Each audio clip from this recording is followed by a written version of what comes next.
அப்பா ஒரு மிகப்பெரிய ஒரு நடிகர், ஒரு கட்சி தலைவர்.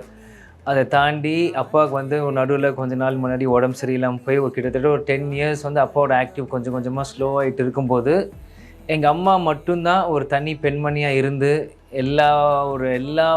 எல்லாருடைய ஹேட்ரட்ல இருந்து எல்லாமே எங்க அம்மா தனி ஒரு பெண்மணியா தாங்குனாங்க. அன்னைக்கு மீடியா ஒரு பெரிய சப்போர்ட் இல்லாம தேவையில்லாம அவதூறு பரப்புனா இருக்கட்டும், எதுவாக இருந்தாலுமே எல்லாமே எங்க அம்மா மேல தான் அந்த கற்கரை வீசப்பட்டது. அது ஒவ்வொன்னும் எங்க அம்மா ஒரு பெண்மணியா தாங்கி என்ன வீசினாலும் ஒரு புறம் எங்க கட்சியும், மறுபுறம் எங்க அப்பாவையும் எப்படி பார்த்துக்கினாங்கன்னு பசங்க எங்களுக்கு மட்டும் தான் அது தெரியும். அதே மாரி நாங்க அப்பா கொஞ்சம் அப்பா கொஞ்சம் இன்ஆக்டிவா இருக்கும்போது, அப்ப எங்களுக்கு ரொம்ப சின்ன வயசு எங்களுக்கு கூட.